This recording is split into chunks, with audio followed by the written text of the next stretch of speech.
हलीमा की बेटी शैमा और गांव के बच्चे मोहम्मद इब्ने अब्दुल्ला को हाथ पकड़कर जंगल में ले गए। सारे बच्चे बकरियां चरा रहे हैं। मोहम्मद इब्ने अब्दुल्ला कभी इस पहाड़ी पे नजर डालते हैं, कभी उस पहाड़ी पे नजर डालते हैं, कभी इस पेड़ को देखते हैं, कभी उस पेड़ को देखते हैं, कभी इस झाड़ी पे झांकते हैं, कभी उस झाड़ी में झांकते हैं। अचानक एक इंसानी शक्ल में फरिश्ता आया, इंसानी शक्ल में। वो उसी जंगल में आता है और मोहम्मद इब्ने अब्दुल्ला के पास आकर बैठ जाता है। उम्र या तो 4 साल या 6 साल। मोहम्मद इब्ने अब्दुल्ला के पास आकर बैठ गया और उस फरिश्ते ने जो इंसानी शक्ल में आया था कहा, बेटे तुम्हारा नाम क्या है? तुम्हारा नाम क्या है? आपने जवाब दिया मोहम्मद। उस फरिश्ते ने आपका हाथ पकड़ा, उठाया, गोद में लिया और लेकर चलने लगा। हलीमा की बेटी भी देख रही है, उस मोहल्ले के बच्चे भी देख रहे हैं कि ये कौन आदमी है जो मोहम्मद को लेकर कहां जा रहा है। अचानक इन बच्चों ने देखा कि मोहम्मद को एक पहाड़ के दामन में ले जाया गया। फरिश्ते ने उनको चितलिटा दिया और थोड़ी देर के बाद देखते हैं ये बच्चे उस इंसान ने जो मोहम्मद को पहाड़ के दामन में ले गया, उसने मोहम्मद का सीना चीर दिया। सीना चीर दिया और सीने में से दिल निकाल लिया।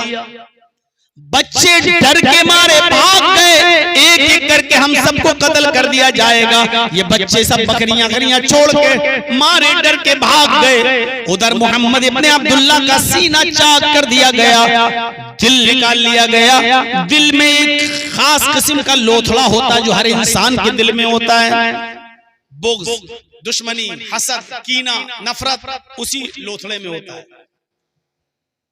होता नहीं, ये आदमी हमसे आगे क्यों बढ़ रहा है, इसको हम कैसे डाउन करें, इसको कैसे गिराएं, इसको कैसे बर्बाद करें।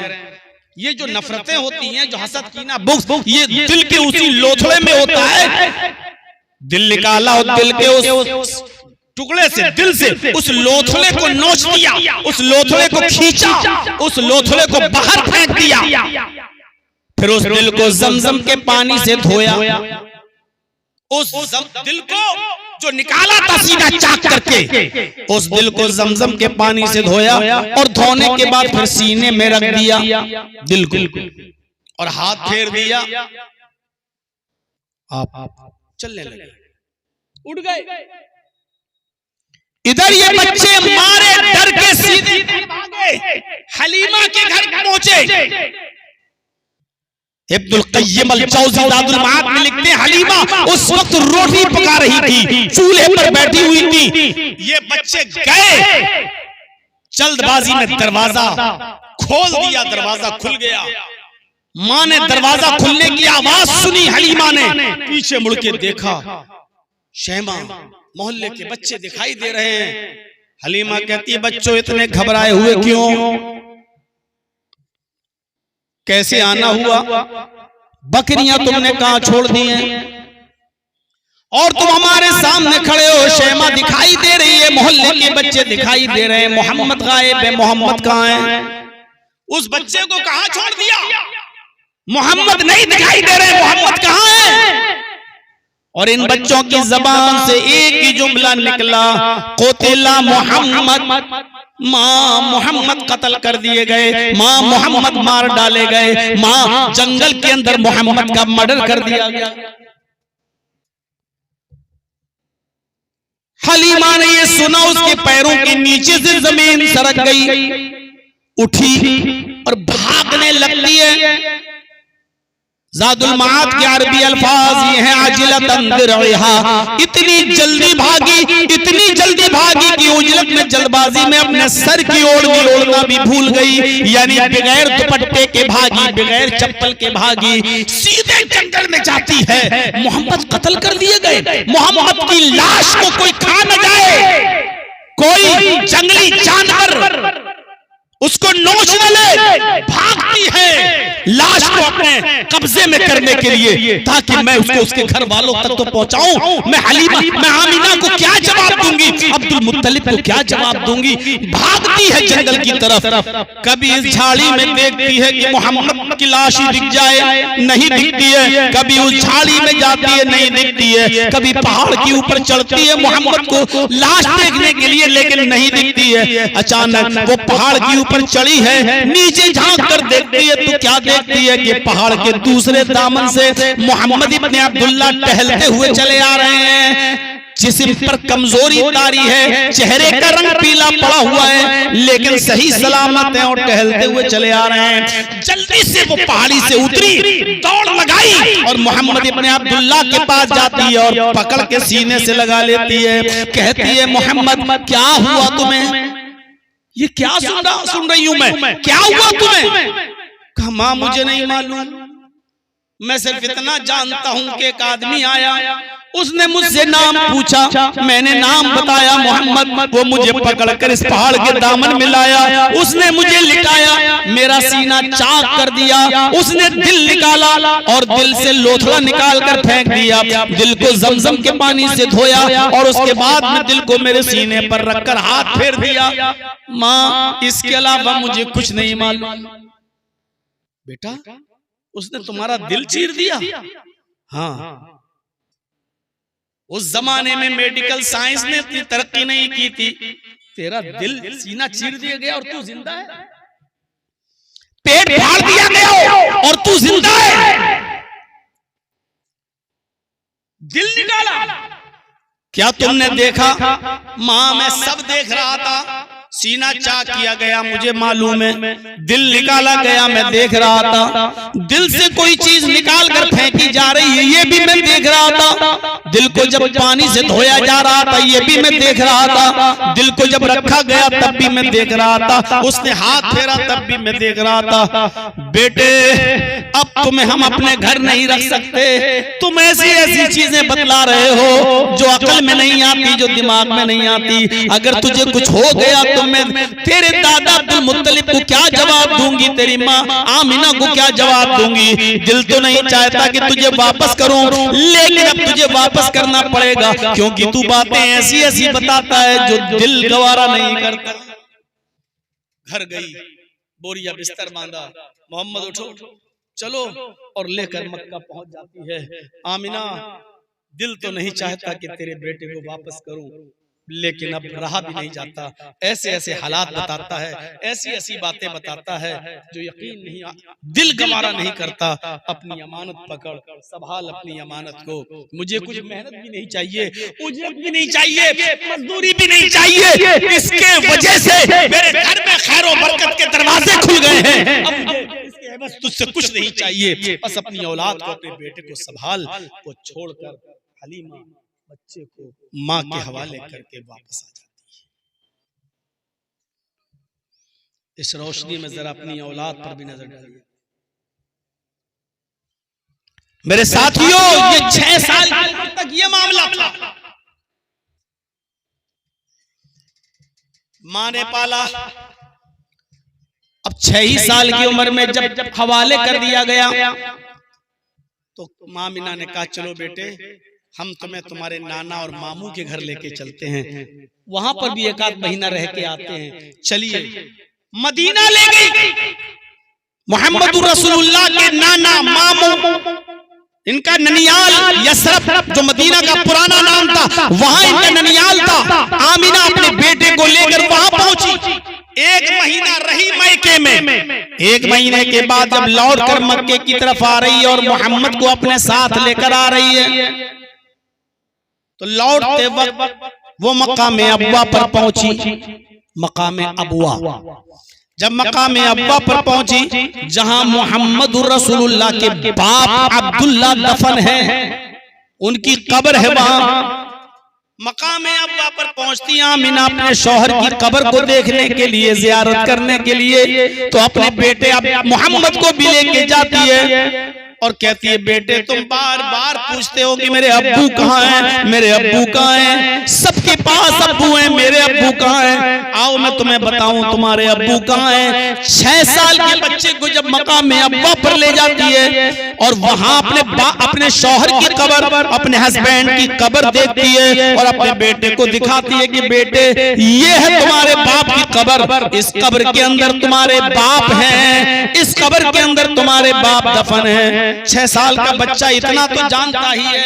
6 साल के उस बच्चे ने, मोहम्मद ने अपने बाप की कब्र देखी तो आंखों में आंसू आ गए, आंखों में आंसू आ गए और अपने बाप की कब्र को देखता चला गया। इधर आमिना का हाल इतना बुरा कि अपने शौहर की जुदाई को बर्दाश्त नहीं कर सकी और कब्र को देखकर उसको गशी आने लगी, उसको चक्कर आने लगे। अचानक वो धड़ाम से जमीन पर गिरती है। अपने माँ के जमीन पर गिरने की आवाज को जब मोहम्मद इब्न अब्दुल्लाह ने सुना तो पीछे मुड़ के देखा। जब पीछे मुड़ के देखा तो क्या देखा कि मेरी माँ की भी रूह निकल चुकी है, बाप की कब्र मौजूद। पीछे पलट के देखा तो माँ की भी रूह निकल गई, माँ भी इंतकाल कर गई, माँ भी इस दुनिया से चल बसी। बाप की कब्र को देखकर रोते हुए आपने जब अपनी माँ का चेहरा देखा तो माँ भी मोहम्मद को अकेले छोड़कर चल बसी इस दुनिया से। मोहम्मद के बाप अब्दुल्लाह के पास एक लौंडी थी जिसका नाम था उम्मे ऐमन। वो अब्दुल्लाह के इंतकाल के बाद उम्मे ऐमन आमिना के पास रहती थी और जहां भी आमिना जाती थी उम्मे ऐमन साथ में जाती थी। इस वक्त मदीने से लौटते वक्त मकाम अब्बा पर आमिना के साथ ये उम्मे ऐमन भी मौजूद थी। उम्मे ऐमन ने मोहम्मद को संभाला और उनको लेकर वो वापस मक्के आई और उनको उनके दादा के हवाले कर दिया, अब्दुल मुत्तलिब के। किस्मत देखिए, जब आप 2 साल और बड़े हुए, 8 साल की उम्र हुई तो दादा भी इस दुनिया से छोड़कर चला गया और मोहम्मद इब्न अब्दुल्लाह 8 साल की उम्र में यतीम नहीं दुर्रे यतीम हो गए। बाप पैदा होते ही बाप को नहीं देखा। 6 साल की उम्र हुई तो माँ भी छोड़ के चली गई और 8 साल की उम्र हुई तो दादा ने भी खैराबाद कह दिया। 8 साल के बाद चाचा ने पाला, अबू तालिब ने, और परवरिश करते रहे। जब आपकी उम्र 12 साल हो गई तो आपको फिक्र हुई कि मेरा चचा अपने भी बच्चों को पालता है और मुझे भी पालता है, खिलाता पिलाता है। अपने चचा की बिजनेस में मुझे भी इनकी मदद करनी चाहिए। बड़ा दिलचस्प मंजर मेरे भाइयों। एक बार ये 12 साल का बच्चा मोहम्मद अपने चचा से कहता, चचा कहाँ जा रहे हो? फरमाया मुल्क शाम जा रहा हूँ। बेटे मैं बिजनेस करता हूँ, कपड़े का कारोबार करता हूँ, अपना माल शाम में बेचता हूँ, शाम का माल लाता हूँ, मक्के में बेचता हूँ। तुम खेलो कूदो रहो खाओ पियो, मैं जा रहा हूँ। नहीं चचा, मुझे भी ये काम सीखना है। आप अब बुढ़ापे की दहलीज पर पहुंच चुके हैं, मुझे भी इस काम को सिखा दीजिए ताकि मैं भी आपकी मदद करूं, मैं भी कुछ मेहनत करूं, मजदूरी करूं। आप कब तक हमें खिलाएंगे पिलाएंगे? हम भी आपके इस काम में आपकी मदद करना चाहते हैं। आप मुल्क शाम जा रहे हैं तो मुझे भी ले चलिए, मुझे भी अपना हुनर सिखलाइए, मुझे भी बिजनेस करना सिखलाइए। चचा ने जब ये सुना कि बेटे की भतीजे की तमन्ना है मुल्क शाम जाने की तो कहा, बेटे मुझे कोई एतराज नहीं, चलना चाहते हो तो चलो। कुछ लोगों पर मुश्तमिल ये काफिला जब मुल्क शाम की तरफ जाने लगा और एक जंगल से गुजरने लगा, उस जंगल के अंदर एक गिरजा था, उस जंगल के अंदर एक गिरजा था जिसमें ईसाई राहिब रहता था। उस दिन वो अपने गिरजा से निकलकर ऊपर छत के ऊपर बैठा हुआ था। वो ईसाई गिरजा का ईसाई राहिब छत पर बैठा हुआ था। उसकी नजर इस काफिले पर पड़ी कि कोई काफिला आ रहा है। उसकी नजर छोटे से बच्चे 12 साल के बच्चे पर भी पड़ी और वो राहिब गिरजा का उस बच्चे को देखता ही चला गया, देखता ही रह गया। उसकी नजर काफिले के लोगों पर नहीं, उसकी नजर 12 साल के मोहम्मद इब्न अब्दुल्लाह के ऊपर थी। थोड़ी देर के बाद उसने देखा कि गिरजा के पास वो काफिला आया और रुक गया। उसने अपनी चादर बिछाई और बैठ गया। अपने साथ जो सत्तू वत्तू लाए थे वो खाने पीने लगा। तो बुहैरा चल के आता है, उसका लक़ब बुहैरा था। वो बुहैरा चल के आता है और काफिले से कहता है कि तुम्हारा अमीर सरदार कौन है? लोगों ने बताया अबू तालिब। कहा अबू तालिब, आज तुम लोगों की दावत में अपने पास करना चाहता हूँ, क्या दोपहर का खाना तुम हमारे साथ खाओगे? ये सब भूखे तो थे ही। कहने लगे बिल्कुल, अगर आप हमें दावत देंगे तो हम आपकी दावत कबूल कर लेते हैं। कहा ठीक है। बुहैरा ने उस राहिब ने जल्दी से खाना बनवाया और तैयार कराया और फिर बुलावा भेजा कि चलो खाना बनकर तैयार हो चुका है। जब खाना बनकर तैयार हो गया और ये सब लोग खाने के लिए पहुंचे तो अबू तालिब ने अपने भतीजे मोहम्मद को वहीं छोड़ दिया सामान के पास। बेटे तुम यहीं रहो, हम खाना खा के जब लौटेंगे तो तुम्हारा खाना वहां से लेते आएंगे। ये काफिला जब गिरजा में घुसता है और दस्तरखान पर बैठता है तो बुहैरा ने कहा तुम लोग खाना खाने आ गए हो, बच्चे को छोड़ दिया है, बच्चा कहाँ है? अबू तालिब ने कहा वो हमारे सामान के पास बैठा हुआ है, निगरानी कर रहा है, हम खाना खाने के बाद उस बच्चे का भी खाना ले जाएंगे। बुहैरा ने कहा अबू तालिब, ये दावत तो उसी बच्चे की वजह से मैंने की है और तुमने उसी को वहां बिठा दिया।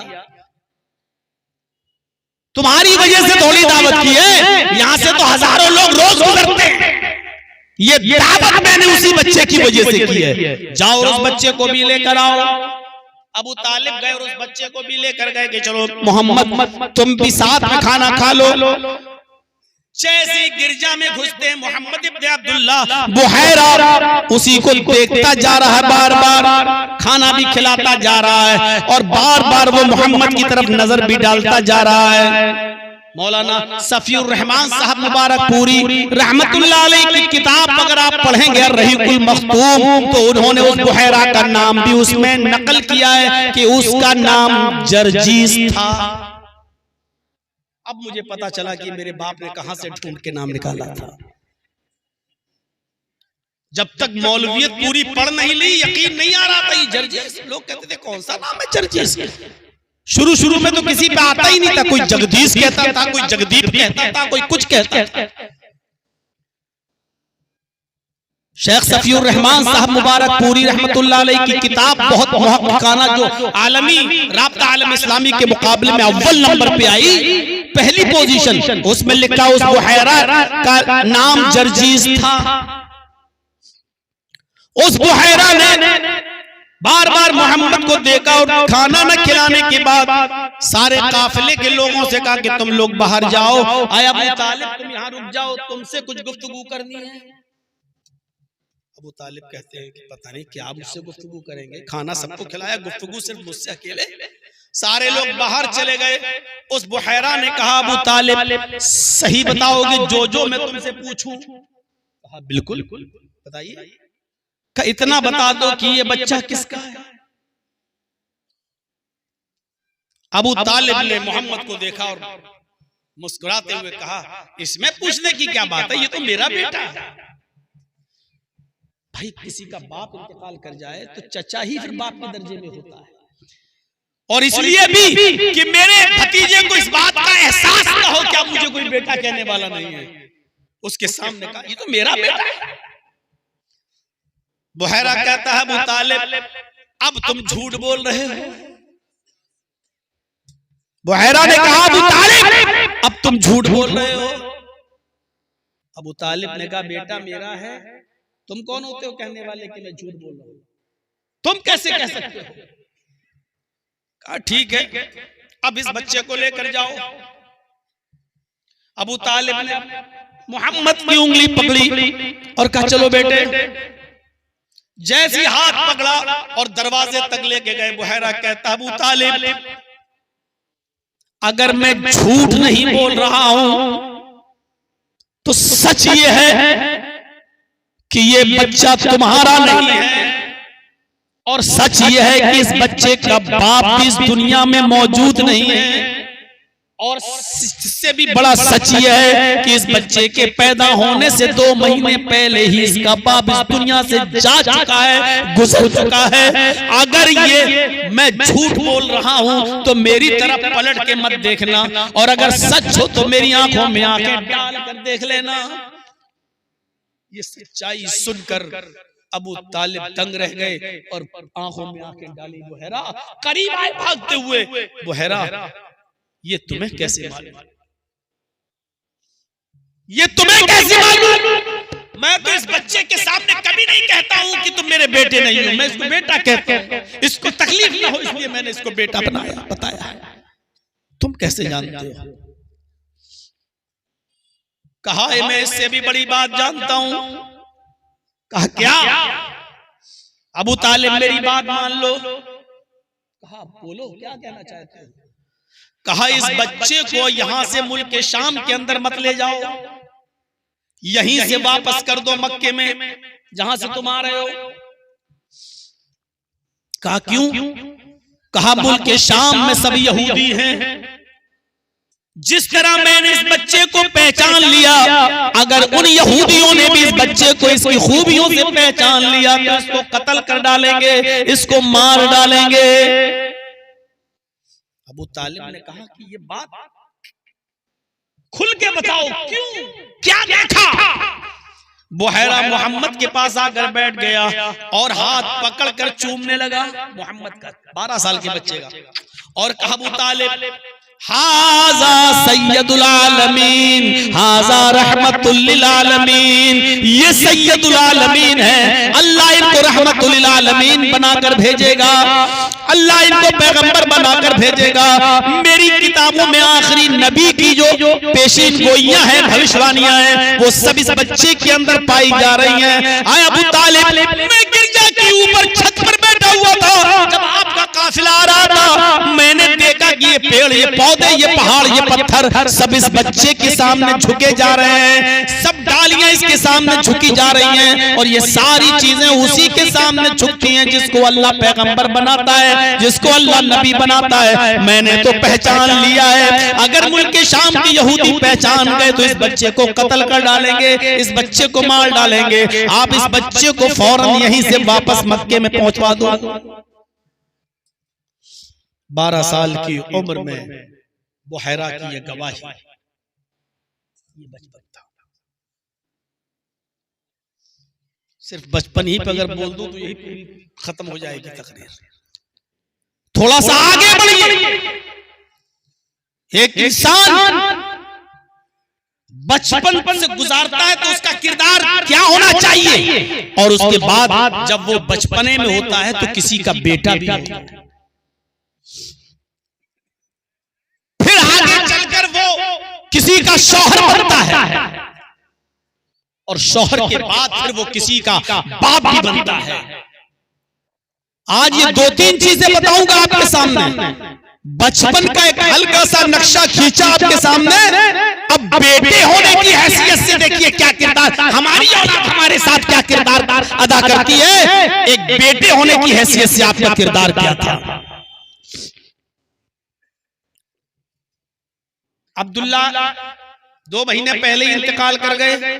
6 साल की उम्र थी तो माँ भी इंतकाल कर गई। सोचो, ना बाप का प्यार मिला और ना ज्यादा दिन माँ का प्यार मिला, ना ज्यादा दिन माँ का प्यार मिला। अब आप अंदाजा लगा सकते हैं मेरे भाइयों, इसके बावजूद बेटा होने की हैसियत से आपका किरदार क्या था। यही उम्मे ऐमन जो 6 साल की उम्र में आमिना के इंतकाल के बाद मोहम्मद को वहां से लेकर आई थी और फिर उनकी देखरेख भी की थी, और बाप की वरासत में मोहम्मद को वर्षे में मिली थी ये उम्मे ऐमन। आपने को जब नबूवत मिली तब भी ये जिंदा थी, आप जब रसूल बने तब भी ये जिंदा थी। आप रोजाना उम्मे ऐमन के घर जाया करते थे, उनकी खिदमत किया करते थे, उनकी परवरिश भी किया करते थे। कुछ मिलता था तो आप उनको भी पहुंचाते थे। उम्मे ऐमन बुढ़ापे की दहलीज को पहुंच चुकी थी, और जब मोहम्मद इब्ने अब्दुल्ला से सहाबा ने पूछा कि अल्लाह के नबी, एक ऐसी औरत जो आपकी कोई नहीं लगती है, जो आपकी कोई नहीं लगती है, लेकिन मैं देखता हूं कि आप उसके घर भी जाते हैं, आप उसके पास बैठते भी हैं, अपनी कमाई में से भी उसको खिलाते पिलाते हैं, उसको नवाजते हैं। आपका उसका रिश्ता क्या है? तो अल्लाह के नबी ने जो जवाब दिया वो सुनन नसई के अल्फाज में ये है कि तुम इस उम्मे ऐमन के बारे में जानना चाहते हो कि मेरा उससे रिश्ता क्या है, तो सुनो, हिया उम्मी बादा उम्मी, मेरी माँ के बाद अगर कोई माँ है तो ऐमन मेरी माँ है। यहाँ तो ओल्ड हाउस में अपनी बूढ़ी माओं को अपनी बीवियों के कहने पर भर्ती कर देने वालों, साहब तुम तो बुढ़ापे में पहुंच चुकी हो, तुम्हारी वजह से मेरा घर क्यों बर्बाद हो, चल तू तो वहां पर हम तेरी देखरेख करते रहेंगे। अपनी बीवी को तरजीह देकर अपनी बूढ़ी माँ को ओल्ड हाउस में भेजने वालों, कयामत के दिन कौन सा चेहरा लेकर तुम मैदान महशर में उठोगे और आओगे? कौन सा चेहरा लेकर तुम आओगे मैदान महशर? अल्लाह के नबी उसको अपनी माँ कह रहे हैं जो आपके बाप अब्दुल्ला की लौंडी है, और अब्दुल्ला के इंतकाल के बाद आमीना की खिदमत में लगी रही, और आमीना के इंतकाल के बाद बाप के वर्षे से मोहम्मद को वरासत में मिली है। आप नबी बने, रसूल बने, पैगंबर बन गए, 40 साल से ऊपर उम्र हो गई, फिर भी आप उनकी देखरेख करते रहे। जब आप 40 साल के हुए तो उम्मे ऐमन की उम्र कितनी हुई होगी? इस बुढ़ापे में भी उनकी खिदमत करते रहे। और लोगों ने पूछा ये क्या रिश्ता है आपका इनसे? तो आपने कहा या उम्मी बादा उम्मी, मेरी माँ के बाद अगर सबसे ज्यादा सबसे बड़ी मेरी माँ कहलाने की हकदार है तो ऐमन है, ये मेरी माँ है मेरी माँ के बाद। ये जवाब था आपका एक बेटे होने की हैसियत से, किरदार था। अल्लाह के नबी सहाबा किराम के दरमियान बैठे हुए हैं, और सुनो, सुन रहे हो ना? गौर से सुनिए। आप सहाबा किराम के पास बैठे हुए हैं, जैसे आज हम आपको सुना रहे हैं और आप यहाँ बैठे हुए हैं, ऐसे अल्लाह के नबी सहाबा में कुछ सुना रहे हैं और सारे सहाबा खामोशी के साथ सुन रहे हैं। अचानक आपकी नजर उड़ती और क्या देखते कि कोई बूढ़ी औरत चली आ रही है। आप उसको पहचान नहीं पाए। आप सहाबा किराम को फिर दर्श देने लगे। जब वो औरत थोड़ी देर के बाद लाठी टेकते हुए करीब आती है तो आपने उसको पहचान लिया।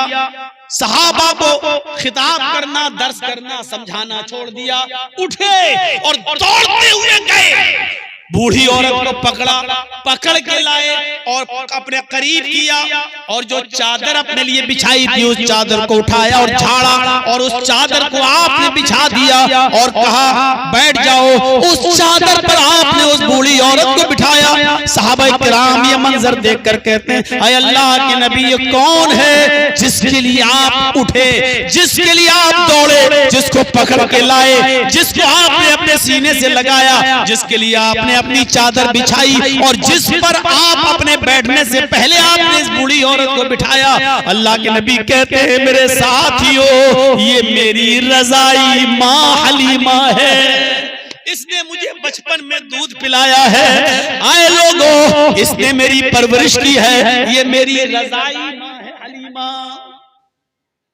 ये उस माँ के साथ मोहम्मद रसूलुल्लाह का किरदार है जो आपकी सगी माँ नहीं है। सोचो अगर आपकी सगी माँ जिंदा होती तो अल्लाह के रसूल का उनके साथ क्या सुलूक होता।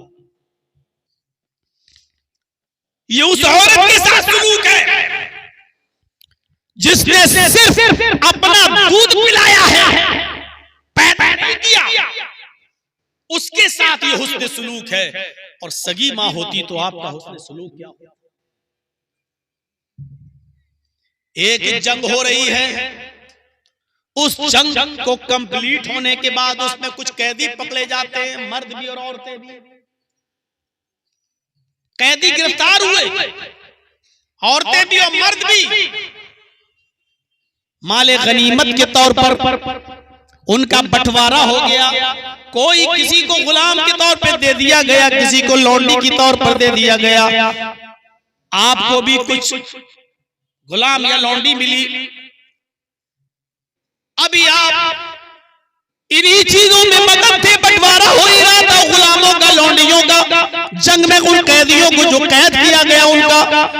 अचानक एक औरत को आते हुए देखा। आप पहचान गए कि ये हलीमा आ रही हैं, कबीले बनु साद से हैं। आई और कहने लगी मोहम्मद कहाँ है? आपने फरमाया माँ मैं यहाँ हूँ, बोलो जल्दी क्या बात है? फरमाया बेटे ये क्या किया? कहा क्या हुआ? कहा मैंने सुना है कि जंग के अंदर तुमने कुछ कैदियों को अरेस्ट कर लिया है। आपने फरमाया हाँ। कहा उनमें मर्द भी हैं औरतें भी हैं? फरमाया हाँ। आए माँ उसमें मर्द भी हैं औरतें भी हैं और हमारे साहबा ने उनको कैद किया है। फरमाया बेटे क्या तुम्हें मालूम है वो किस कबीले के लोग हैं? फरमाया नहीं। आए माँ मैं क्या जानूं, वो मुझसे लड़ने आए, साहबा से लड़ने आए, हमने भी जंग की और वो गिरफ्तार किए गए। कहा मेरे बेटे वो कबीले बनु साद के लोग हैं। जिन औरतों को तुमने गिरफ्तार किया है वो मेरी बहनें, तेरे बाप की बहनें हैं। तुमने अपनी खालाओं को, तुमने अपनी फूफियों को गिरफ्तार कर लिया है। कि वो हमारी बहनें हैं, हमारी तुम्हारे बाप की बहनें, मेरी बहन। जब तुम मुझे मां कहते हो तो वो तुम्हारी खाला हुई, तुम्हारे बाप की बहनें जो तुम्हारी फूफी हुई। भतीजे तुमने अपनी खालाओं को और अपनी फूफियों को गिरफ्तार कर लिया है। अगर तुम मुझे माँ कहते हो तो मेरी गुजारिश है कि इनको छोड़ दो। आपने फरमाया माँ रुको, तुम्हारा एहसान है मेरे ऊपर। आपके हिस्से में जितने भी कैदी आए थे, आपको जो मिले थे और कुरैश को जितने भी कैदी मिले थे, आपने अपने और अपने खानदान के हिस्से के कैदियों को छोड़ दिया। माँ ये मेरे हिस्से के, मैंने इनको छोड़ दिया, अभी थोड़ा सा रुक जाओ। जोहर की नमाज का वक्त हुआ, आपने नमाज के बाद साहबा से कहा मैंने उस खानदान में दूध पिया है, ये मेरी माँ है जिसने मुझे अपनी पिस्तान का दूध पिलाया है। हमारे पास जो कैदी हैं वो इनकी बहनें हैं, मेरी खालाएं हैं, मेरी फूफियां हैं। मैंने अपने हिस्से के कैदी तो छोड़ दिए। मेरे साथियों मेरा मशवरा है कि तुम्हारे हिस्से में जो आए तुम भी इनको छोड़ दो। मैं तुम्हें जबरदस्ती नहीं कहूंगा, हाँ अगर तुम्हारा दिल करे और मेरी बात मानना गवारा हो तो तुम भी छोड़ दो। इस खानदान की मेरी ऊपर बहुत एहसान है, एहसान का बदला मैं एहसान से चुकाना चाहता हूँ। सारे सहाबा उठे और उन्होंने भी अपने अपने हिस्से के कैदियों को छोड़ दिया। ये उस औरत की बात मान रहे हैं जो आपकी सगी माँ नहीं है, उस औरत की बात आप मान रहे हैं जो आपकी सगी माँ नहीं है, जिसने आपको सिर्फ दूध पिलाया है, पैदा नहीं किया। सोचो अगर आपकी वो सगी माँ होती तो आप उसका कितना कहना मानते और कितनी फरमाबरदारी करते। एक बेटा होने की हैसियत से ये किरदार। सुपौल वालों लेटेस्ट तकरीर है, पूरी जिंदगी में ये तकरीर आज तक इस अंदाज की नहीं जो आज मैंने आपके सामने इस अंदाज से हमने रख दी है। बेटा होने की हैसियत से ये किरदार है। अपनी सगी माँ के लिए सुनेंगे, सगी माँ के लिए क्या, 6 साल की उम्र में तो छोड़ के चली गई, 40 साल के बाद आप नबी बन गए, रसूल हुए, पैगंबर हुए। एक दिन अपनी माँ की कब्र पे पहुंच गए। सोचिए 6 साल के बाद अब नबी और रसूल बन गए, कितने लंबा अरसा। नबी और रसूल बनने के बाद भी अपनी माँ को भूले नहीं, कब्र पे पहुंच गए। मुस्लिम शरीफ पढ़िए, किताबुल जनाइज देखिए, ज़ारन नबी सल्लल्लाहु अलैहि वसल्लम क़ब्र उम्मिही। अल्लाह के रसूल ने अपने माँ की कब्र की ज़ियारत की। फबका व अबका मन हौलहु। इस मंजर को देखिए, आप अपने माँ की कब्र पर जब पहुंचे तो अपने माँ की कब्र को देखकर रोने लगे। और हदीस के अल्फाज देखो, इतना रोए, इतना रोए, इतना रोए माँ की कब्र पर कि माँ की कब्र पर रोते हुए ऐसा रोए कि आपको जिन सहाबा ने रोते हुए देखा तो वो भी रो पड़े, उनकी आंखों में भी आंसू आ गए। फबका व अबका मन हौलहु। आपके इर्द गिर्द जितने सहाबा थे वो सब रो पड़े, उनकी आंखों में भी आंसू आ गए, आंसुओं के कतरे जमीन पर गिरने लगे। और उसके बाद देखिए मंजर, अल्लाह के नबी सल्लल्लाहु अलैहि वसल्लम ने जब सहाबा को भी रोते हुए देखा उसी कब्र के पास, तो आपने अल्लाह से गुजारिश की, आपने फरमाया इस्ताज़नतु रब्बी अन अस्तगफिर लहा फी अन अस्तगफिर लहा। अल्लाह के नबी फरमाते हैं कि मैंने अपने रब से इजाजत मांगी, इस्ताज़नतु रब्बी फी अन अस्तगफिर लहा, मैंने अपने रब से इजाजत मांगी, आय अल्लाह मुझे इस बात की इजाजत दे कि मैं अपने माँ की कब्र पर खड़ा हूँ और अपने माँ के लिए मग़फ़िरत की दुआ करूँ, अपने माँ की बख्शिश की दुआ करूँ, अपने माँ के लिए रहमो करम की दुआ करूँ। आय अल्लाह तू मुझे इस बात की इजाजत दे दे कि मैं अपने माँ के लिए मग़फ़िरत की दुआ कर सकूँ। अल्लाह के नबी कहते जब मैंने अल्लाह से अपने माँ की मग़फ़िरत की दुआ की इजाजत मांगी, फलम यूज़न ली, तो अल्लाह की तरफ से मुझे मेरी माँ की मग़फ़िरत की दुआ करने की इजाजत मुझे नहीं मिली। रसूल को भी इख्तियार नहीं है, कह रहे अल्लाह मुझे इजाजत दे कि मैं अपने माँ के लिए दुआ करूं कि अल्लाह इसको बख्श दे, अल्लाह इसको जन्नत दे, अल्लाह मेरी माँ, इजाजत नहीं मिली, मग़फ़िरत की दुआ नहीं कर सकते। क्यों? क्योंकि हालत कुफ्र में मरी, और मैं किसी को भी कुफ्र और शिर्क की हालत में मरने वाले को बख्श नहीं सकता, बख्शिश नहीं है उसकी, चाहे वो रसूल की ही माँ क्यों न हो, चाहे वो रसूल का चचा अबू तालिब ही क्यों न हो। और जो दुआ करेगा, अल्लाह ने कहा है मोहम्मद अपने चचा के लिए भी अगर 70 मरतबा भी दुआ करोगे तब भी मैं तुम्हारी दुआ को कबूल नहीं करूंगा बगैर कलमे के। कब्र चूमने और चाटने वालों के लिए दुआएं करना, चादरें चढ़ाने वालों के लिए दुआएं करना,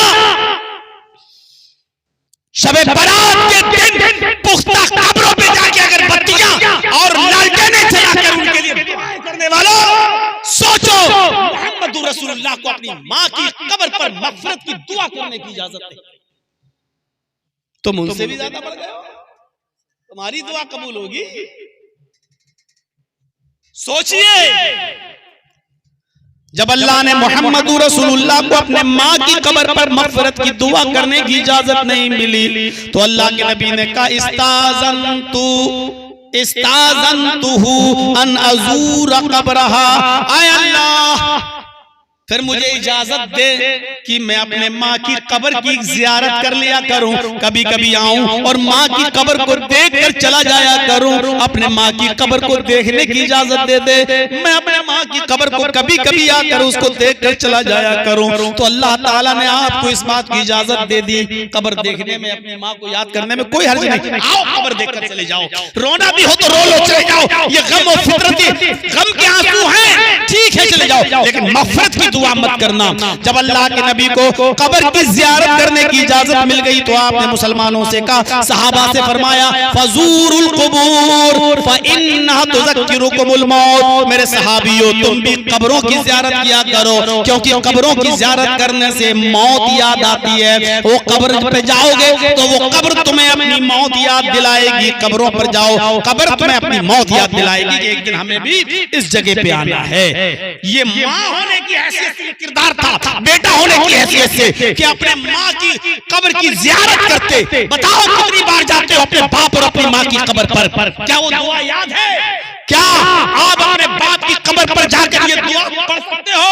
अल्लाहुम्मग़फ़िर लहू वरहमहू वआफ़िही वअफ़ु अन्हु वअक्रिम नुज़ुलहू ववस्सिअ मुदख़लहू। क्या आप अपने बाप की कब्र पर जाकर ये दुआ पढ़ सकते हो और अपने बाप के लिए दुआएं बस अल्लाह मेरे बाप को बख्श दे, अल्लाह मेरे बाप को जन्नत दे दे? ये तो वो दुआ है जो तुम अपने अल्फाज में मांगते हो। अल्लाह के रसूल ने मय्यत की दुआ को अपने अल्फाज में बताया है कि ये दुआ मांगो जो मैं सिखा रहा हूँ। मांगते हो वो दुआ? कितने लोगों को याद है? अभी खड़ा करके पूछ लूं तो अभी कहेंगे बस मैं ही मिला था खड़ा करने के लिए और किसी पे नजर नहीं गई मौलाना साहब आपकी, पूरे भरे मजमे में मुझे ही को जलील करना था। इसको ये कब्र, कौन है जो ये दुआ करे? अपने बाप की कब्र पर जाइए और दुआ किया कीजिए, अल्लाहुम्मा इन काना मुहसिनन फज़िद फी हसनाती, अल्लाह अगर मेरा बाप नेक था तो उसकी नेकियों में इजाफा फरमा, व इन काना मुसीअन फतजावज़ अन सय्यातिही, अल्लाह अगर मेरा बाप बुरा था, मेरी माँ बुरी थी, मेरा भाई बुरा था, मेरी बहन बुरी थी, तो अल्लाह तो उसकी खताओं को माफ फरमा दे, उसको दरगुजर फरमा दे। है ये दुआएं याद आपको? 25 सालों से तकरीरें कर रहा हूं, खड़ा करके पूछो तो अभी नमाज भी याद नहीं होगी सही से, जनाजे की दुआ भी सही से याद नहीं होगी। ये है 25 साल की तकरीरों का रिजल्ट। ये अपने माँ के लिए दुआ कर रहे हैं, इजाजत नहीं मिली क्योंकि हालत कुफ्र और शिर्क में। अब मत पूछना मौलाना साहब मेरा बाप चादर चढ़ाता था, बेटा बेटी मांगता था, कब्र पे जाता था, ये करता था, वो करता था, उसके सामने झुकता था, बाप मर गया, क्या मैं अपने बाप के लिए दुआएं मग़फ़िरत कर सकता हूं? अब मत पूछना, जो मैंने हदीस पढ़ दी उसी में जवाब मौजूद है, उसी में जवाब मौजूद है। ये उस नबी की ज़बान से निकल रहा। पूछने वाले ने पूछा अल्लाह के रसूल मेरी माँ भी जिंदा है, मेरा बाप भी जिंदा है, हुस्न सुलूक का सबसे ज्यादा मुस्तहिक कौन है? माँ के साथ ज्यादा अच्छा सुलूक करूं या बाप के साथ? आपने कहा तेरी माँ। पूछने वाले ने फिर पूछा अल्लाह के नबी उसके बाद? आपने कहा तेरी माँ। कहा अल्लाह के नबी उसके बाद? आपने कहा तेरी माँ। कहा अल्लाह के रसूल उसके बाद? आपने फरमाया तेरा बाप। यानी बाप से 3 गुना ज्यादा हुस्न सुलूक की मुस्तहिक तेरी माँ है, जिसने तुझे 9 महीने अपने पेट में रखा, अपने पेट में पाला, चलती रही, फिरती रही, करवट लेती तेरा ख्याल रखती, सोती तो तेरा ख्याल रखती, उड़ती तो तेरा ख्याल रखती, तकलीफ के साथ तुझे उसने जना, इसलिए बाप से 3 गुना ज्यादा माँ हुस्न सुलूक की मुस्तहिक है। ये वो हस्ती बतला रही है जिसको माँ की खिदमत करने का ज्यादा मौका नहीं मिला। ये वो हस्ती हमें दर्श दे रही है कि माँ के साथ बाप से 3 गुना ज्यादा हुस्न सुलूक से पेश आओ। ये बेटे होने की हैसियत से। आप बाप भी तो होंगे, शादी के बाद बाप बनता है ना आदमी। बेटियां भी होंगी, बेटे भी होंगे, किसी की बेटियां होंगी, किसी का बेटा होगा, किसी के पास दोनों होंगे। अब बाप होने की हैसियत से नबी का किरदार देखिए, बाप होने की हैसियत से, बेटा होने की हैसियत से आपने माँ के साथ ये किया, और बाप होने की हैसियत से औलाद के साथ क्या किया? हम अपनी औलाद के साथ क्या करते हैं? अल्लाह के नबी सल्लल्लाहु अलैहि वसल्लम की शादी के बाद खदीजा से 6 बच्चे पैदा हुए। सबसे पहले जो बेटा पैदा हुआ आपका, उसका नाम था कासिम, और उसी जिहद से अल्लाह के नबी को कहा जाता था अबुल कासिम। कासिम का इंतकाल हो गया, मक्के में पैदा हुए, कासिम का इंतकाल हो गया। कासिम की कब्र के पास अल्लाह के नबी की आंखों में आंसू आ गए, उनको दफनाया गया तो आप रो रहे थे। उसके बाद आपकी 4 बेटियां पैदा हुई, ज़ैनब, रुकैया, उम्मे कुलसूम और फातिमा। और फातिमा के बाद फिर एक बेटा पैदा हुआ जिसका नाम था अब्दुल्ला। ये बेटा भी मक्के में पैदा हुआ, और छोटेपन में, बचपन में इस बच्चे का भी इंतकाल हो गया। जब अब्दुल्ला का इंतकाल हुआ तो काफिरों ने बहुत कचौके लगाए, चिढ़ाया, और चिढ़ाते हुए कहा लोगों खुश हो जाओ, मोहम्मद का दूसरा बेटा भी मर गया, अब मोहम्मद का कोई बेटा नहीं रहा। मोहम्मद के मरने के बाद मोहम्मद का दीन भी मर जाएगा, मोहम्मद का दीन भी मिट जाएगा, मोहम्मद के मरने के बाद मोहम्मद का नामो निशान भी खत्म हो जाएगा। इसलिए कि बाप का नाम बेटा रोशन करता है, और बेटा रहा ही नहीं तो मोहम्मद का नाम कौन रोशन करेगा? इससे आपको बहुत तकलीफ हुई, लेकिन अपने बेटे की खबर पर आप गए और आपकी आंखों में आंसू आ गए।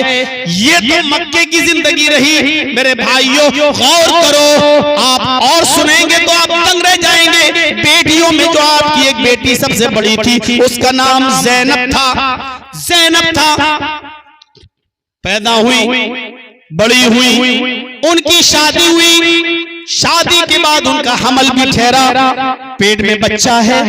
हजरत ज़ैनब प्रेग्नेंट है, पेट में बच्चा है, और उसी वक्त लोग मक्का से मदीना हिजरत कर रहे हैं। बेटी को भी इजाजत मिली, आपकी बेटी ज़ैनब भी मक्के से मदीने की तरफ हिजरत कर रही हैं। एक ऊँटनी पर बैठकर जा रही हैं, ऊँटनी पर सवार हैं और मदीने की तरफ जा रही हैं। एक दुश्मन जिसका नाम हिबार इब्ने अस्वद है, उस हिबार इब्ने अस्वद ने ऊँटनी को तीर मार के ज़ैनब को गिराना चाहा, ताकि ऊँटनी को जख्मी करके ज़ैनब को पकड़ लें और गिरफ्तार कर लें। जब ज़ैनब को हम अरेस्ट कर लेंगे तो अपनी बेटी को छुड़ाने के लिए मोहम्मद जरूर आएंगे, और जब मोहम्मद आएंगे तो हम मोहम्मद को पकड़ लेंगे, इनको अरेस्ट कर लेंगे, गिरफ्तार कर लेंगे, और जो मांगेंगे वो मुझे मिल जाएगा।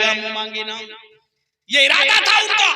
लिहाजा उन्होंने ऊँटनी को तीर मारा हिबार इब्ने अस्वद ने, लेकिन तीर निशाने से चूक जाता है, निशाना खता कर जाता है, और तीर बजाय ऊँटनी को लगने के हजरत ज़ैनब के पेट में लगता है। हजरत ज़ैनब का पेट फट जाता है, बच्चा जमीन के ऊपर गिर जाता है। सहारा दिया गया, तसल्ली दी गई, और इसी हाल में हजरत ज़ैनब को ऊँट पर सवार करके मदीना लाया गया। जब होश आया और ज़ैनब को पता चला कि मेरे पेट में जो बच्चा था वो गिर गया, हमल साक़ित हो गया, तो वे सदमे को बर्दाश्त न कर सकी और हजरत ज़ैनब का भी इंतकाल हो जाता है। इसी सदमे को लेकर हजरत ज़ैनब भी इंतकाल कर जाती है। अल्लाह के नबी को पता चलता है कि मेरी बेटी ज़ैनब का इंतकाल हो गया है। आप आए, और जब आपको दफन किया जा रहा था, हजरत ज़ैनब को मिट्टी दी जा रही थी, उस वक्त अल्लाह के नबी की आंखों में आंसू थे, आप रो रहे थे।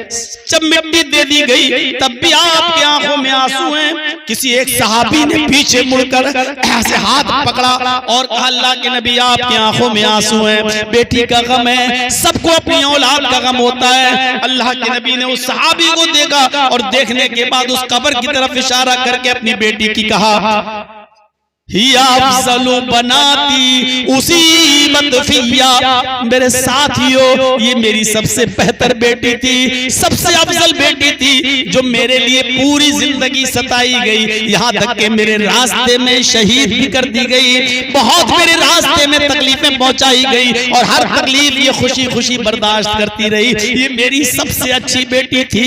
ये दर्द था एक बाप के दिल में अपनी बेटी का।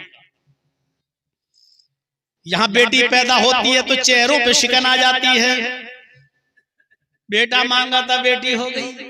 आए बेटियों, बेटियों में तफरीक करने वालों, कयामत के दिन कौन सा मुंह लेकर उठोगे, कौन सा मुंह लेकर उठोगे। अल्लाह के रसूल सल्लल्लाहु अलैहि वसल्लम अपनी बेटी के इंतकाल पर मिट्टी देते वक्त रोते हुए कहते हैं, या अफज़लो बनाती उसीबत फिया, ये मेरी सबसे महबूब बेटी है, सबसे चहेती और अफजल बेटी है, जो मेरे राह में बहुत सताई गई, मेरी राह में बहुत तकलीफें पहुंचाई गई, यहाँ तक कि मेरी राह में इसने अपनी जान भी दे दी, अल्लाह की राह में शहादत भी कबूल फरमा ली। और जब इसी बेटी का कातिल हिबार इब्ने अस्वद फतेह मक्का के दिन सामने आता है और कहता है, आप सबको माफ कर रहे हैं, मुझे भी माफ कर दो, मैं भी आपकी बेटी का कातिल हूँ, मैंने भी आपकी बेटी के पेट को फाड़ा था। तो आपने उस हिबार इब्ने अस्वद को देखा तो वही पुरानी अपनी बेटी की कब्र पर दफन करने वाला नक्शा सामने आ जाता है और अपनी बेटी का फटा हुआ पेट याद आ जाता है। मेरे भाइयों, लेकिन इसके बावजूद आप कहते हैं, अय हिबार, तूने मुझे बहुत तकलीफ दी है, मेरी बेटी को कत्ल करके मुझे बहुत तकलीफ दी है, लेकिन आज तूने माफी मांगी है, जा आए हिबार जा, मैंने तुझे भी माफ कर दिया, आए हिबार जा, मैंने तुझे भी नजरअंदाज कर दिया। आपने अपनी बेटी के कातिल हिबार इब्ने अस्वद को भी नजरअंदाज कर दिया। आप सोचिए, बेटी बाप होने की हैसियत से क्या किरदार आप निभा रहे हैं। ज़ैनब के बाद रुकैया आती है, बड़ी होती है, रुकैया की फिक्र होती है इनका निकाह कर दिया जाए। आपने हजरत उस्मान को बुलाया, आपने हजरत उस्मान को बुलाया और आपने बिठा के कहा, उस्मान ये जिब्रील हैं, आए उस्मान ये जिब्रील हैं जो मुझे दिखाई दे रहे हैं, तुम्हें नहीं दिखाई दे रहे हैं। आए उस्मान ये जिब्रील हैं। हजरत उस्मान ने कहा, अच्छा क्या हुक्म है, क्या बता रहे हैं, क्या फरमा रहे हैं, अल्लाह की तरफ से क्या पैगाम लेके आए। अल्लाह के नबी कहते हैं उस्मान ये जिब्रील हैं, अल्लाह की तरफ से ये हुक्म लेकर आए हैं, अल्लाह ने मुझे हुक्म दिया है। जिब्रील बता रहे हैं अल्लाह ने फरमाया अपनी बेटी रुकैया का निकाह उस्मान से कर दो। भाई उस्मान, मैं अल्लाह का हुक्म पूरा करने के लिए तुम्हें अपने पास बुलाया हूँ। मैं अपनी बेटी रुकैया का हाथ तुम्हें देना चाहता हूँ, तुम मेरी बेटी रुकैया से निकाह कर लो। कहा अल्लाह के नबी मैं कैसे इनकार कर सकता हूँ, ये अल्लाह का भी हुक्म है और मेरे नबी की भी ख्वाहिश है, आपकी भी तमन्ना है, तो मैं कैसे ठुकरा सकता हूँ। हजरत रुकैया का निकाह हो जाता है। आप चंद दिन अपनी बीवी रुकैया के साथ रहते हैं। इधर जंगे बद्र की तैयारियां होती हैं, पहली जंग शुरू होती है। हजरत उस्मान की बीवी रुकैया, नबी की बेटी रुकैया को चेचक की बीमारी निकली हुई है, चेचक निकल आई है। हजरत उस्मान बद्र के मुजाहिदीन में शामिल होना चाहते हैं। अल्लाह के नबी कहते हैं नहीं, अरे उस्मान तुम अपनी बीवी की देखरेख करो, उनको बीमारी है, चेचक निकली हुई है, तुम उनकी खिदमत करो, तुम्हें वही सवाब मिलेगा जो मुजाहिद को जंग में लड़ने का मिलता है। अगर हम जंग जीत गए और माल गनीमत लूटा गया तो तुम्हें भी उतना ही हिस्सा मिलेगा जितना हम सबको मिलेगा, सहाबा को मिलेगा, तुम्हें भी हिस्सा दिया जाएगा। तुम मेरी बेटी और अपनी बीवी की खिदमत में लगे रहो। सहाबा जंग कर रहे हैं, लड़ाई लड़ी जाती है, जंग होती है और जंग में जीत भी हासिल होती है। सहाबा को इजाजत मांगी जा रही है, अल्लाह के नबी आज हम जंग जीत गए, 70 काफिरों को मारा और 70 काफिरों को कैद किया गया।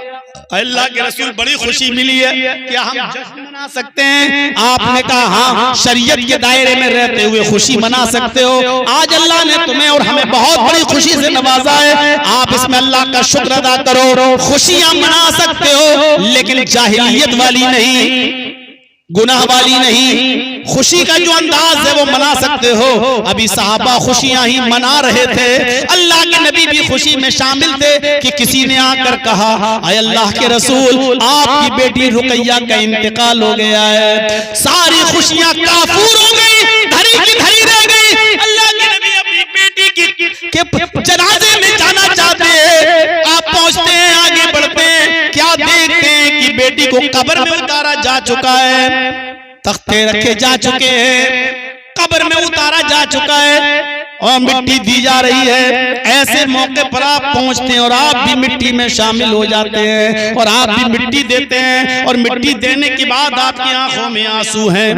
हजरत उस्मान का चेहरा देखते हैं और आपने उसी जगह पर फरमाया उस्मान तुमने मेरा इतना कलेजा ठंडा किया, मेरी एक बेटी का इंतकाल हो गया, मेरे पास एक दूसरी बेटी भी है उम्मे कुलसूम, मैं उम्मे कुलसूम का निकाह भी तुम्हारे साथ कर दूंगा। मेरे भाइयों इसीलिए हजरत उस्मान को ज़ुन्नूरैन कहा जाता है। अल्लाह के रसूल ने अपनी एक नहीं 2 बेटियां दी हैं। ये बेटियों के साथ मोहब्बत थी कि आप खुशियां छोड़कर बेटी की कब्र पे जाते हैं, मिट्टी देते हैं और आपकी आंखों में आंसू आ जाते हैं। बेटी की जुदाई का गम, बेटी बाप होने की हैसियत से ये किरदार था आपका। उम्मे कुलसूम भी नबी की जिंदगी में इंतकाल कर गई, आप उनकी कब्र पर भी जाते तो आंखों में आंसू आ जाते। आपकी एक और बेटी थी, चहेती बेटी थी जिसका नाम फातिमा था। फातिमा जब भी घर में आती अल्लाह के रसूल उठते और अपनी बेटी फातिमा के सर का बोसा लेते। लेकिन आज बिस्तरे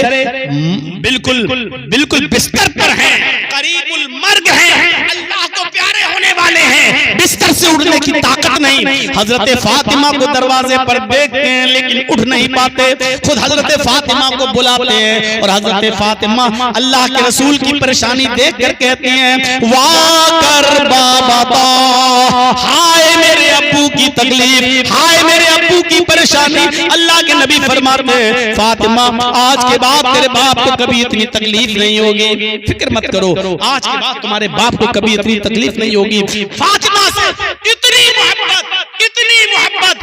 मोहब्बत कि आपने जुमे के खुतबे में फरमाया लोगों सुन लो फातिमा से मुझे कितनी मोहब्बत है, जानना चाहते हो तो सुनो।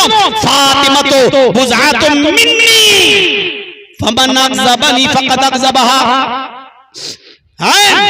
फातिमा मेरे दिल का टुकड़ा है, फातिमा मेरे दिल का टुकड़ा जिसने फातिमा को तकलीफ पहुंचाई, मन अग़ज़बहा फ़क़द अग़ज़बनी, जिसने फातिमा को तकलीफ पहुंचाई, जिसने मेरी बेटी को रुलाया उसने मुझे रुलाया, जिसने मेरी बेटी को दुख दिया उसने मुझे दुख दिया, जिसने मेरी बेटी को रुलाया उसने मुझे रुलाया। जो मेरी बेटी से नफरत करता है वो मुझसे नफरत करता है। ये बाप होने की हैसियत से ये किरदार अल्लाह के नबी जनाब मोहम्मद रसूलुल्लाह निभा रहे हैं। फातिमा के बाद मदीने में जब आए हिजरत के बाद, तो मारिया किप्तिया से एक और बच्चा पैदा हुआ जिसका नाम था इब्राहीम। दो बच्चे तो लड़के कासिम और अब्दुल्ला मक्के में पैदा हुए और मक्के में इंतकाल कर गए। अब तीसरा बेटा आपका मदीने में पैदा हुआ जिसका नाम आपने इब्राहीम रखा। आपको अंदाजा होना चाहिए इस बच्चे से अल्लाह के रसूल को कितनी मोहब्बत थी। जिसने बताया, अरे अल्लाह के रसूल, आज आपके घर में एक बेटा पैदा हुआ है, ये खुशखबरी जब आपने सुनी तो आपने कहा, खुशखबरी सुनाने वाले अबू राफे, मैं तुझे एक गुलाम तोहफे में देता हूँ। आपने अबू राफे को इतनी सी खुशी सुनाने के लिए कि मेरे घर में बच्चा पैदा हुआ है, हाँ, गुलाम दे दिया था, जाओ ये तुम्हारी खिदमत करेगा। अंदाजा लगा सकते हो कितनी मोहब्बत रही होगी उस बच्चे से। इब्राहीम को जो औरत दूध पिलाती थी उसका नाम था उम्मे बरदा। अल्लाह के नबी सल्लल्लाहु अलैहि वसल्लम ने उम्मे बरदा को एक बाग का टुकड़ा दिया था, गार्डन, एक बाग का टुकड़ा तोहफे में, सिर्फ इसलिए कि वो मेरे बच्चे इब्राहीम को दूध पिलाती है। इतनी मोहब्बत। लेकिन ये बच्चा भी 18 महीने से ज्यादा जिंदा नहीं रह सका। जब 1.5 साल का हुआ तो इसकी तबीयत खराब, जाकरी के आलम में, और अल्लाह के नबी कहीं मौजूद हैं। खबर आती है मारिया किप्तिया आपको बुला रही है, आपका बेटा इब्राहीम बहुत सख्त बीमार है, जल्दी जाइए। आप दौड़ते हुए घर जाते हैं, दरवाजा खुलता है, मारिया किप्तिया हाथ फैलाए हुए और अपने बेटे मोहम्मद इब्राहीम मोहम्मद रसूलुल्लाह के हवाले कर रही हैं। लीजिए। अल्लाह के नबी ने जैसे इब्राहीम को अपनी गोद में लिया, इब्राहीम को अपनी गोद में लिया तो ऐसे सिसकियां ले रहा था वो बच्चा, ऐसे कर रहा था, आखिरी वक्त था। और जैसे ही मारिया किप्तिया की गोद से वो बच्चा इब्राहीम अल्लाह के नबी के हाथ में आया, उस बच्चे का इंतकाल हो गया, इब्राहीम का इंतकाल हो गया। आपने उस बच्चे को मारिया किप्तिया के बिस्तर पर रख दिया, लिटा दिया। आपकी आंखों में आंसू आ गए और उन्हीं आंसुओं की धारा जो बह रही थी, उसी बहते हुए आंसुओं में आपने उस बच्चे के सीने पर या सर पे हाथ रख के कहा, इन्नल आईन तदमहु वल कल्ब यहज़ुन, इन्नल आईन तदमहु वल कल्ब यहज़ुन वला नक़ूलु इल्ला मा यरज़ा रब्बुना।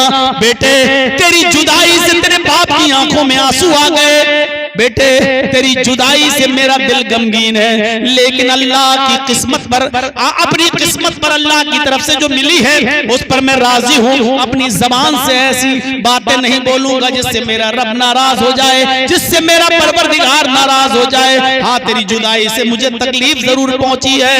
मेरे भाइयों, गौर करो, उसके बाद मारिया हाथ पकड़े हुए, मेरा बेटा, मेरा बेटा, अल्लाह के नबी, मेरा बेटा, मेरे सरताज, मेरा बेटा इस दुनिया से चला गया।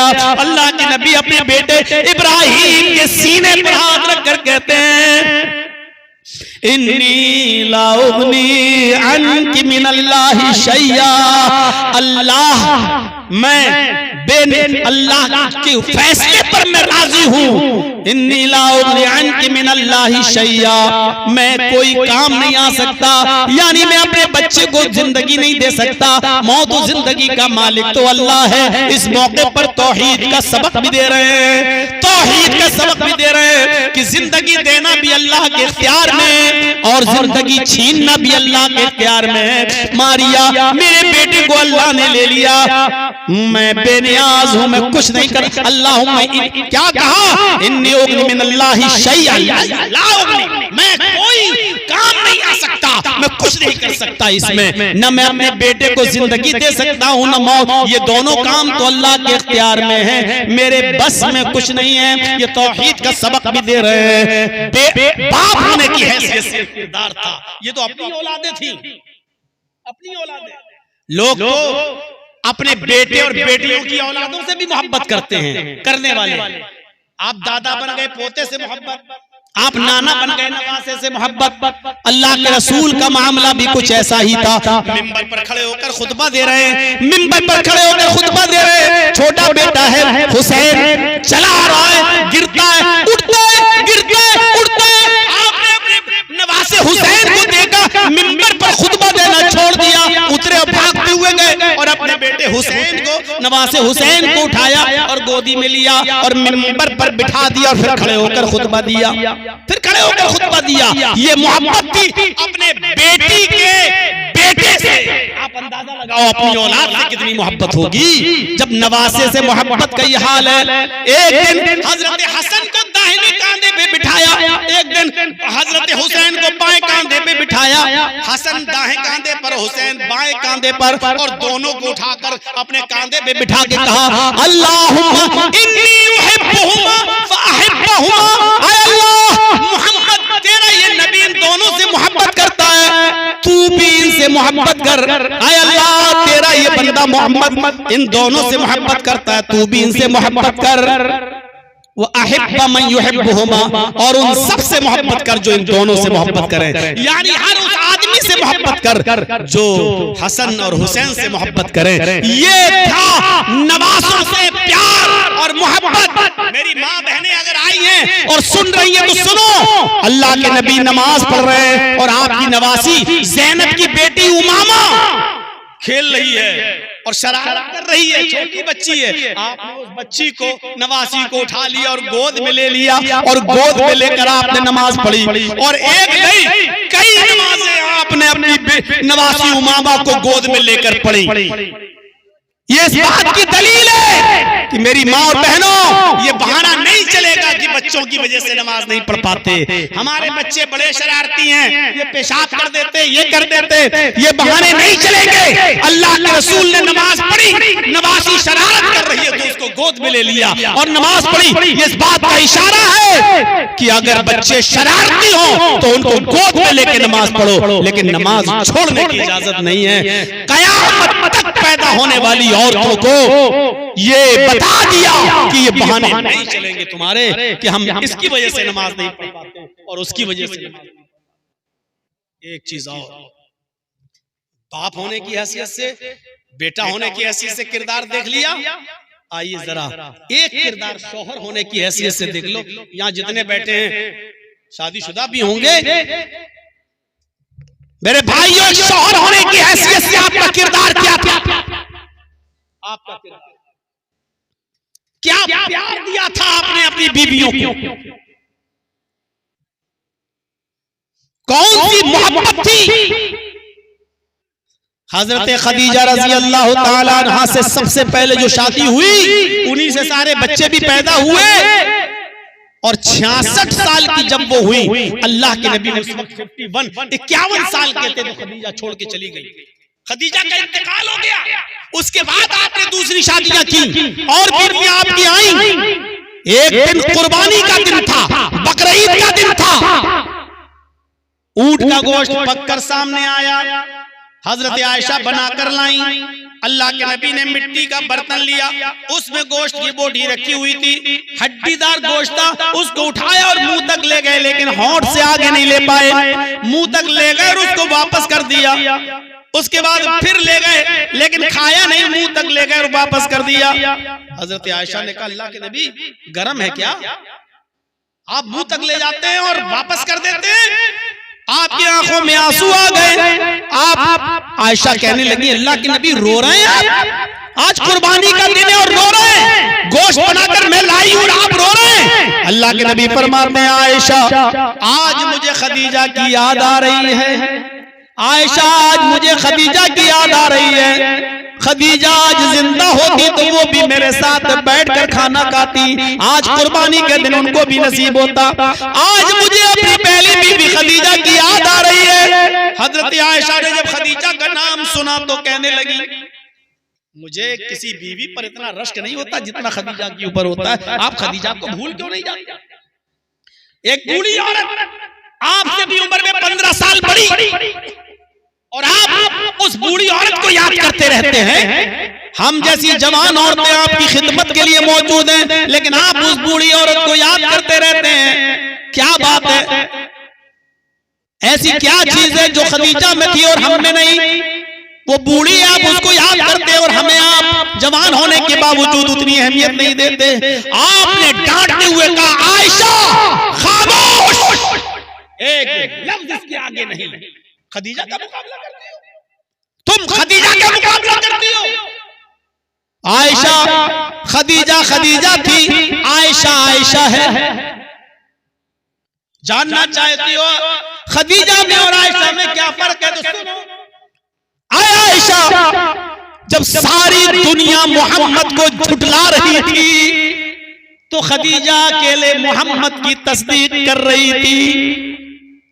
जब सारी दुनिया मोहम्मद को पत्थर से मार मार कर सर फोड़कर खून निकाल रही थी, खदीजा अकेले अपने सर का दुपट्टा, अपने सर की ओढ़नी फाड़कर मेरे सर से खून साफ कर रही थी।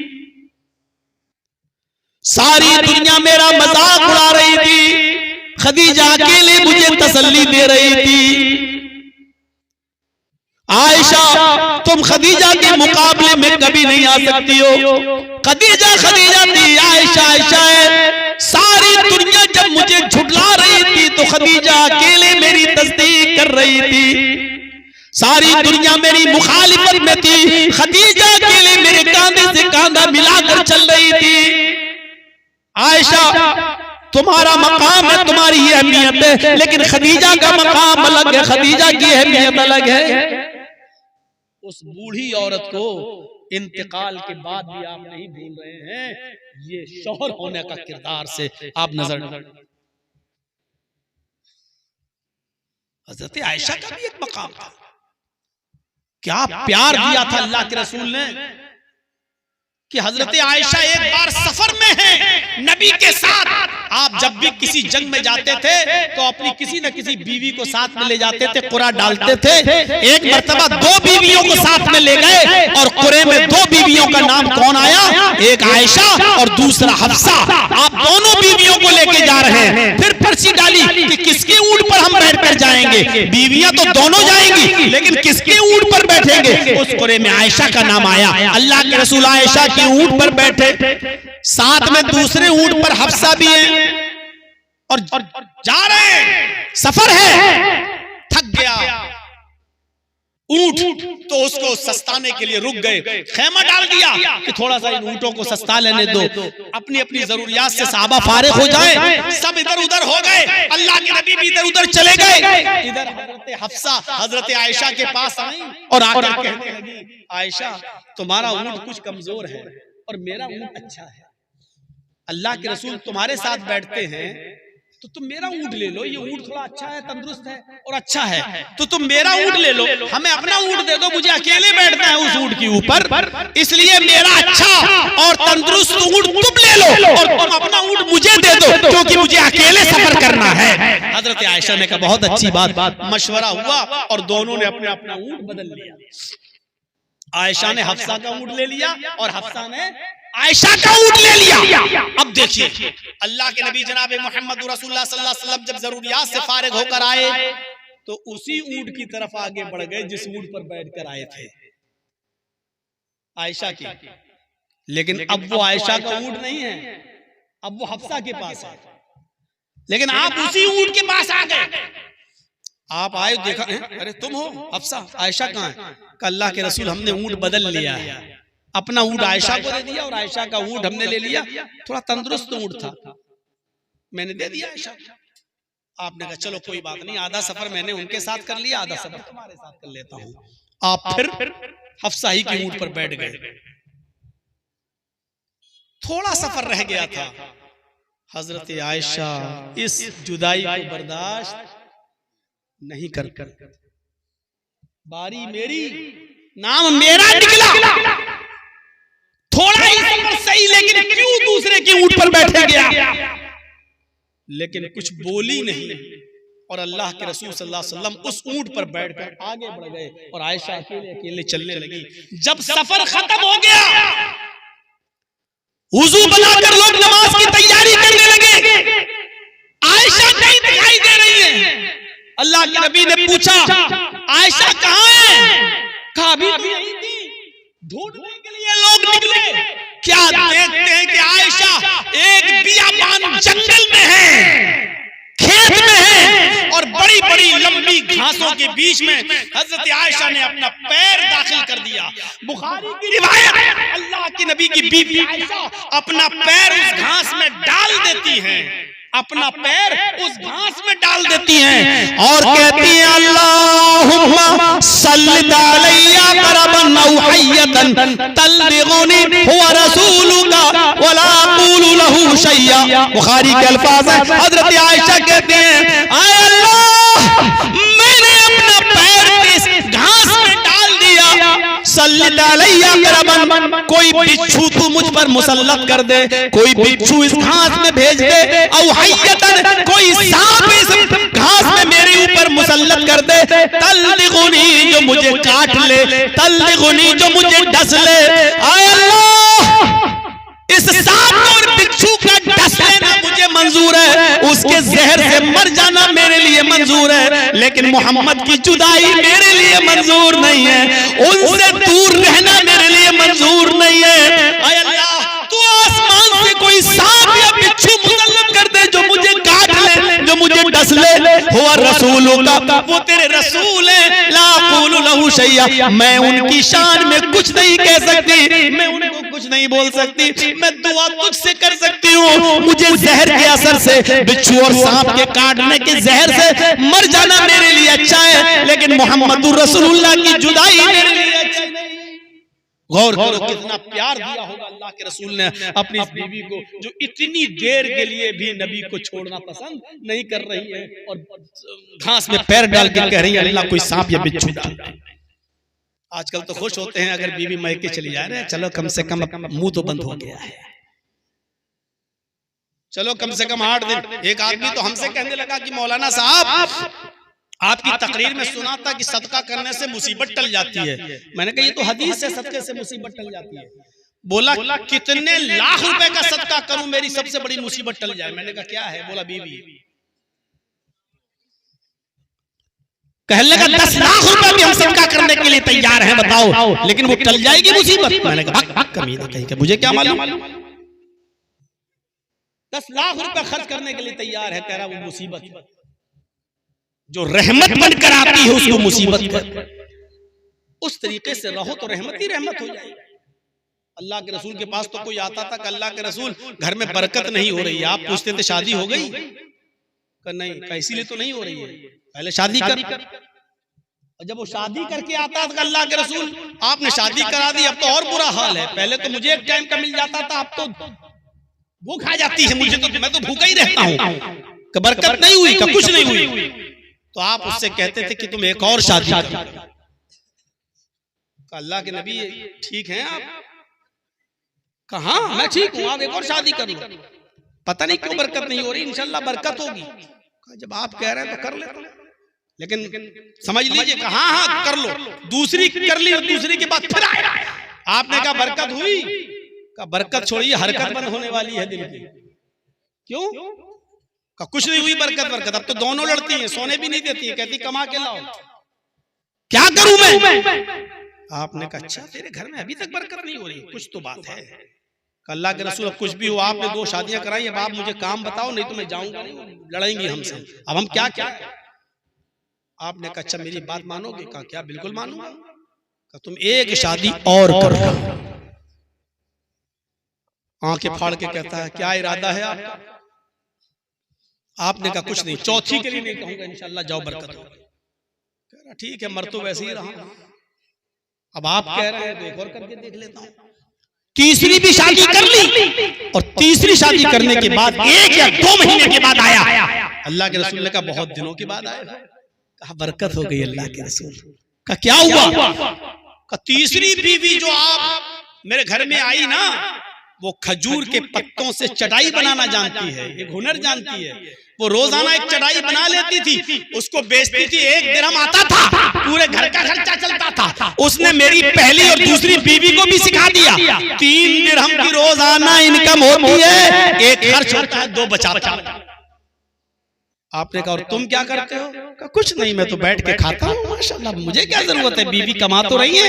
आपने कहा बीवी की कमाइयों पर पलेगा तू? कहा मैं क्या करूं? तू भी ये काम सीख ले। अगर कभी तेरी बीवियों ने तलाक ले ली या जुदा हो गई, छोड़ के चली गई, तो कम से कम तू अपना पेट तो भर लेगा, अपना गुजर बसर तो कर लेगा, ये हुनर तो सीख लेगा। कहा काम तो बताया, लेकिन 3 शादियां कराने के बाद।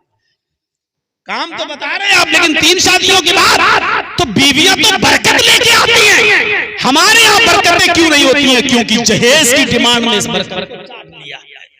मोटरसाइकिल, लाखों रुपया। फिर वही बातें हम करेंगे, वो डाकू और चोर वाली जो आपको पसंद नहीं आएगी, इंटरनेशनल भिखारी वाली जो आपको पसंद नहीं आएगी। क्या मांगने का अंदाज देखो। मेरा बेटा 10 लाख की दुकान पे बैठता है, तू एक गाड़ी नहीं दे सकता, 1 लाख रुपए की गाड़ी नहीं दे सकता। अरे तेरी बेटी के लिए तो कमाएगा, खिलाएगा। भीख मांगने की स्टाइल देखो। दरवाजे पर जब कोई भिखारी आए, लंगड़ा लूला पाहे, हाथ पैर कटा हुआ, और कहे अल्लाह के नाम पे दे दो, तो अच्छा लगता है 5, 10, 50 रुपए देने में। अल्लाह के नाम पे मांग रहा है, ये बेगैरत अपने बेटे के नाम पे मांग रहा है। मोटरसाइकिल दे दो, कार दे दो, 4 चक्का दे दो। इन दोनों में इंटरनेशनल भिखारी वो है जो अपनी औलाद के नाम पे, अपने बेटे के नाम पे मांग रहा है। ये इंटरनेशनल भिखारी है। मेरे भाइयों, 1:30 बज गया है। मैं 1.5 घंटे से ज्यादा कहीं नहीं बोलता हूँ, कहीं नहीं, लेकिन आपके यहाँ बहुत दिनों के बाद आया, इसलिए मैंने 2 घंटा आपके सामने अपनी बातें रख दी। 1 घंटा 50 मिनट। मुझे उम्मीद है कि इंशाअल्लाह आज की तकरीर आपके बच्चों पर असर डालेगी। आप बहैसियत बेटा अपना किरदार निभाएंगे, बहैसियत बाप अपना किरदार निभाएंगे, बहैसियत शौहर अपना किरदार निभाएंगे, और एक अच्छा बेटा, एक अच्छा बाप, एक अच्छा शौहर बनेंगे। हम अल्लाह से दुआ करते हैं कि अमीन हमारी खताओं को माफ फरमा दे, और जब तक तू हमें जिंदा रख, इस्लाम पे जिंदा रखना, और जब हमारा खात्मा हो तो ईमान पर खात्मा फरमाना।